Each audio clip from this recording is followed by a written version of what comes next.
Continuamos contigo, Aarón. ¿Qué es la cognición? ¿Qué es la cognición? Bueno, cognición viene del término conocer. Al final lo que se plantea con cognición es un poco los procesos que tenemos nosotros, o que utilizamos nosotros para conocer la realidad. Claro, esta pregunta se la han hecho pues, desde hace miles de años. Es decir, tú puedes ir analizando filósofo uno detrás de otro y al final todos se preguntan cómo es posible que podamos conocer. ¿Bien?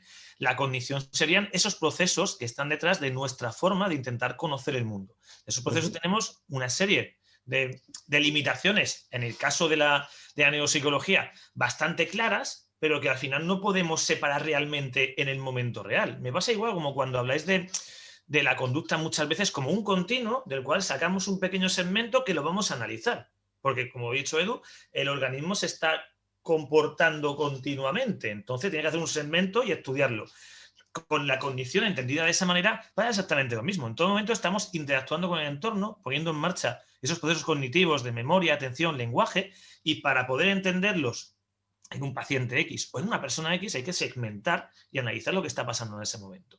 Para mí eso sería un poco el concepto de cognición, teniendo en cuenta que ya podríamos debatir un poco cómo se llega a esa cognición o qué es, si eso realmente tiene un carácter representacional o no, al margen de todo lo que es el tema comportamental o el tema ambiental de reacción-estímulos, si hay, eso sería un debate distinto. Pero para mí, en ese punto de vista, son una serie de procesos necesarios que todo organismo, y eso incluye a otras especies tranquilamente, sin ningún tipo de duda, utiliza para conocer el mundo. Ahora bien, ¿que hay diferencias entre organismos? Por supuesto. Es que cada organismo, o cada especie, mejor dicho, es una solución diferente al problema de la adaptación.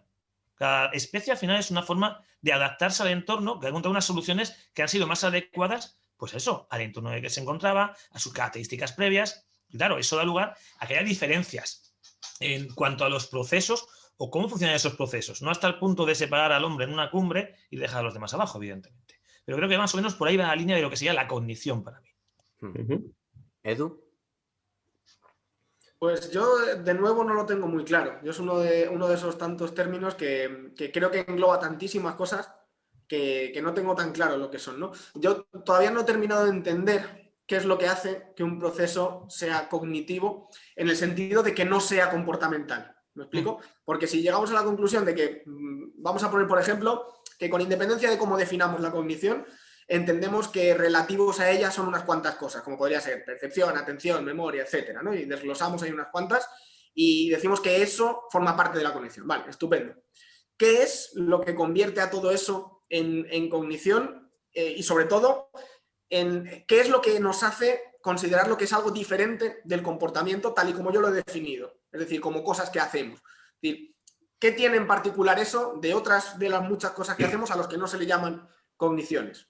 Esa es mi duda, ¿no? Y eso es lo que yo necesitaría para poder responderle. Y de verdad es que no lo tengo claro. O sea, es que no lo sé.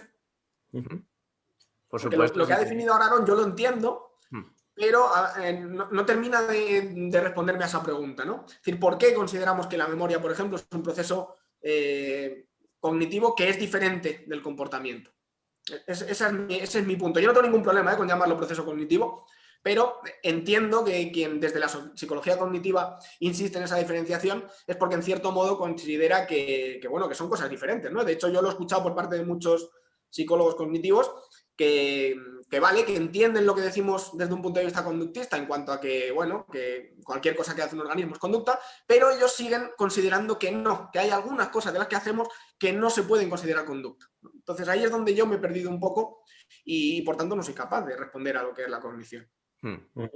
Por supuesto, si queréis responder al otro, añadir o matizar cualquier cosa. Claro, eso es un poco donde empieza a estar el punto tal vez de roce entre las dos formas de intentar entender el problema en cuestión, ¿no? En este caso, queda muy claro cuando se habla de la conducta por parte de Skinner, del consumo radical, de que al final esa conducta privada es conducta privada. Eso al final esa condición es conducta privada a fin de cuentas. No sé, y se puede explicar como una conducta con una serie de leyes. En el punto de vista de la cognitiva, no es que se plantee que sea esencialmente diferente de un comportamiento. Al final lo es. Lo que pasa es que se tiene que muchas veces disociar en diferentes subprocesos, que es lo que implica, en cierto modo, la suma que provoca la cognitiva a esa idea de que es una conducta. Tiene una serie de procesos que están separándolos, de manera que la memoria no es algo unitario como tal, sino que tenemos diferentes disociaciones que hemos sido capaces de ver en el laboratorio y que van a marcar mucho también cómo se va a poder comportar ese organismo. Bien,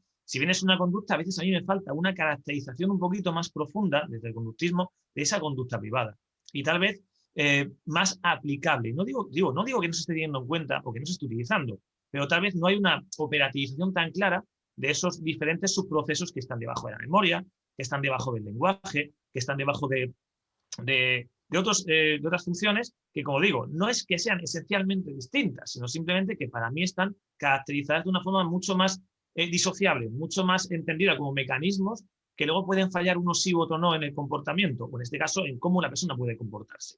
De cierto modo, para mí realmente, cuando estamos hablando de cognición, estamos hablando del funcionamiento de ese organismo, cómo puede funcionar ese organismo. Luego, evidentemente, hará falta una serie de interacciones con el entorno, una serie de estímulos que puedan hacer que llegue más o menos a alcanzar esa capacidad de comportamiento.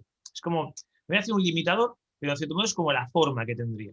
¿Por qué? Pues porque así lo tenemos, como digo, a nivel de memoria, hay diferentes sistemas de memoria que pueden o no funcionar correctamente y que pueden hacer, en caso de neurodesarrollo, en caso de estar en adquisición, no ser o no permitir una buena modulación por el entorno, o incluso cuando una persona ya se ha desarrollado completamente con toda su historia vital, perder uno de ellos.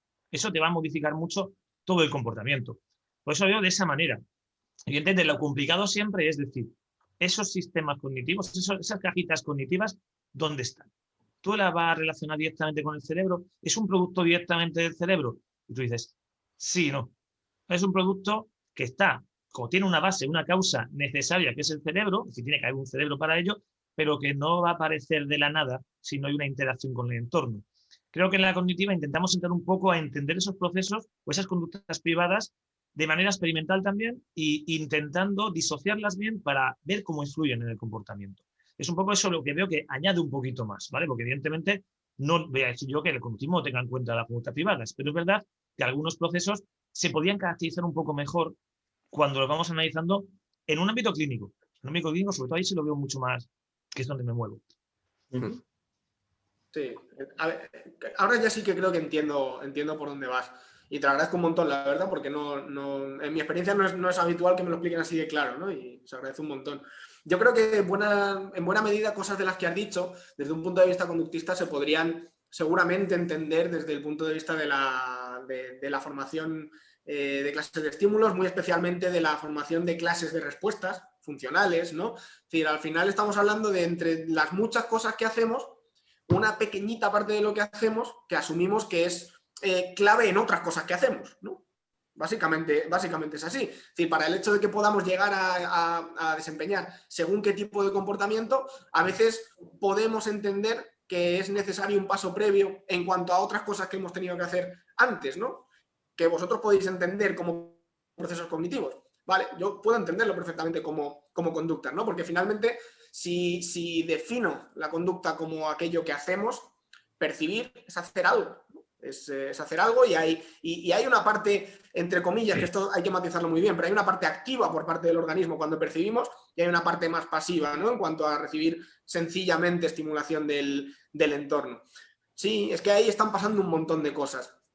Yo finalmente lo que a mí me suele chocar o chirriar un poco ahí por parte de la aproximación cognitiva es el asumir que esos procesos funcionan todo el tiempo de una determinada manera, ¿no? Como creo que esa visión, y ahí es donde está una de las diferencias a las que yo hacía alusión al principio, provoca finalmente visiones metodológicas muy diferentes, ¿no? Porque esa visión es la que a lo mejor lleva por el camino de los diseños de grupos, mucho más claramente. Cuando a mí seguramente me interese mucho más esta persona en concreto, por qué esto que está haciendo ahora lo está haciendo, ¿no? Y seguramente podemos encontrar en su propio comportamiento, incluso en parte de su propio comportamiento privado, alguna de las explicaciones al por qué ahora hace lo que hace de la manera en que lo hace, ¿no? Que queremos catalogar a eso que ha pasado entre ahí como una capacidad de memoria, de atención, de percepción. Perfecto, ningún problema.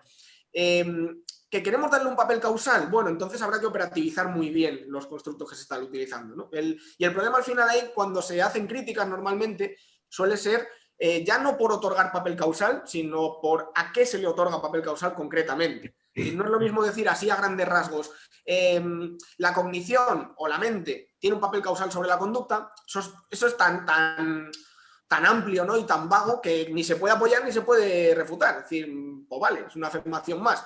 Ahora, vamos a bajarlo a lo concreto. ¿A qué nos referimos exactamente? Ahí seguramente vamos a estar de acuerdo en un montón de cosas, ¿no? Es decir, a veces algo que pensamos tiene un efecto directo sobre algo que hacemos después, a lo cual puede acceder el resto de las personas que estén. Claro, evidentemente. ¿Significa esto que la mente tiene un papel causal sobre la conducta?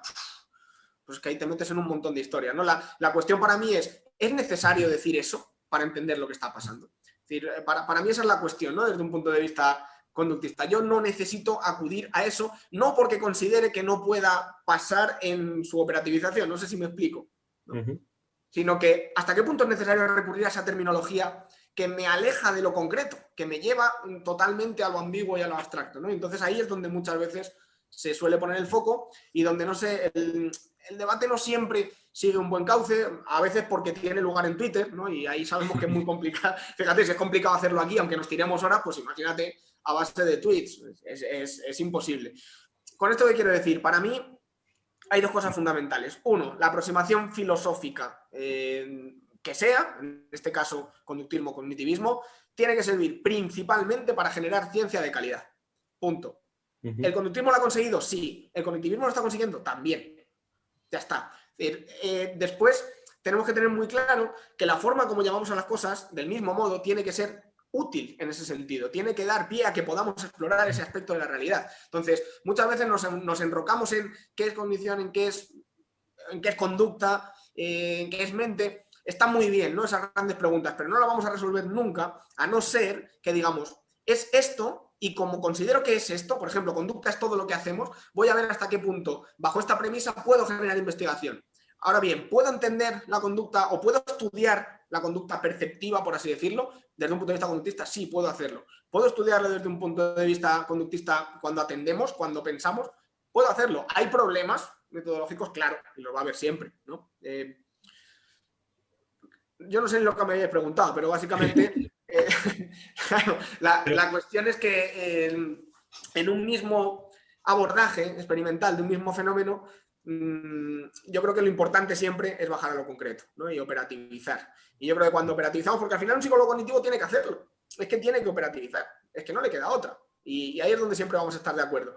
Después los problemas quizá van a ser de interpretación o la falta de consenso. Bueno, pues podemos interpretarlo como queramos. Ahí, como bien has dicho, Edu, hay dos cosas que a mí como neuropsicólogo me afectan bastante. Porque yo, claro, yo soy cognitivo, porque yo manejo modelos cognitivos, yo entiendo el funcionamiento como algo cognitivo, ¿vale? Pero también soy neuropsicólogo, yo trabajo con pacientes. A mí la idea de trabajar o sacar todo en base a grupos me parece muy complicado. Yo soy también muy del caso único, porque hay que analizar cada caso como lo que es, como una historia de aprendizaje. Es que eso no se puede olvidar, ¿vale? Quiero decir, el hecho de que yo plantee luego que tengo que analizar una serie de procesos cognitivos que están, pues, de alguna manera modulando lo que se ha podido aprender o no, o cómo se puede actuar ahora, no implica que yo pueda coger a un grupo y decir, venga, como en 40 pacientes encuentro esto, todo es igual. Es justo al revés. Como neuropsicólogo, yo necesito entender el caso único y tengo que sentarme a operativizar variables de ese caso único, teniendo al menos unas leyes también de base de cómo funciona o cómo supongo que funcionan esos procesos cognitivos. Pero luego, ¿cómo se extrae eso? Se ha extraído muchas veces en base a modelos grupales, a estudios de grupo, con lo cual tienen un margen de error importante, que es lo mismo que pasa cuando nos metemos en temas diagnósticos. El mismo margen de error, que es todo el margen de error que te puedas imaginar, porque evidentemente eso va así. Y evidentemente la terminología es fundamental. De hecho, hay un problema que tenemos importante cuando intentamos hablar de ciencia cognitiva, y es que muchos términos de psicología popular o muchos términos que se tendrían que operativizar en condiciones se utilizan de forma ambigua. Y ahora tenemos gente hablando de inteligencia sin tener muy claro lo que es inteligencia, término que yo no utilizo ni necesito para explicar las cosas, pero que mucha gente lo abre como un paraguas enorme. Tengo gente que utiliza escalas y pruebas que están baremadas en población de grupo, y si saca una puntuación de 5, pues la persona está mal, y si saca un 10 está bien. Tú dices, ¿pero qué narices es esto? Si yo lo que necesito es entender a esta persona, entender cómo ejecuta la prueba, ¿no? Cómo está funcionando, qué es lo que está fallando, y verlo en diferentes pruebas distintas, a ver si hay un factor común que me explique el fallo en todas ellas, aunque sean supuestas pruebas distintas. Esta de memoria, esta de lenguaje, y el fallo puede venir de algo. En cierto modo, hay un cierto componente también de análisis funcional en ese sentido. O sea, buscamos relaciones funcionales en las que también tenemos en cuenta esos procesos cognitivos, que son, entiendo, los que hemos estudiado de forma científica. Lo que no me vale son utilizar ambiguamente el concepto mente, conceptos como, digo, inteligencia, o conceptos que son muy ambiguos y que dan lugar a toda esa pseudociencia que está ensuciando el nombre de la psicología, de una manera a veces penosa, porque te encuentras a gente que te dice, no, si yo odio el conductismo y yo soy pro cognitivo, pero a las mujeres las violan por no sé qué, y tú dices, tú no eres de los míos, tía. Tú no eres de los míos, ¿vale? O sea, tú estás aludiendo a una serie de entidades que utilizas terminología parecida a la mía, pero no se parecen nada a nivel científico. También tenemos el problema que cuando estamos en disciplinas relativamente jóvenes, y la neurociencia cognitiva es joven, en cierto modo también, es muy normal que se arrastren términos que se empleaban de una manera más general o ambigua anteriormente y cueste mucho deshacerse de ellos, ¿vale? Y es algo que ya pasó en su momento con la química y la alquimia. Entonces, también me gustaría que ese rigor empiece a aparecer poco a poco a la hora de hablar de temas cognitivos, que nos cuesta, ¿eh? Que nos cuesta. Eso, el fallo nuestro lo tengo muy claro.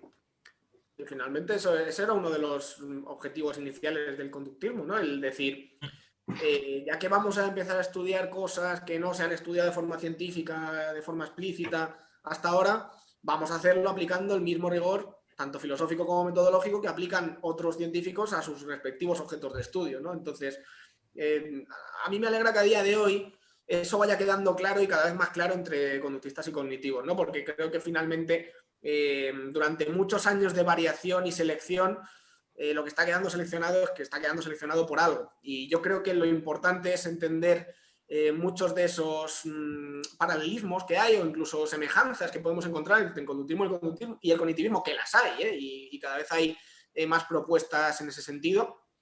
Yo creo que es mucho más productivo eso que tirarnos los trastos a la cabeza, ¿no? Como ha pasado históricamente, y entender que lo que ha dicho Aaron para mí es fundamental, ¿no?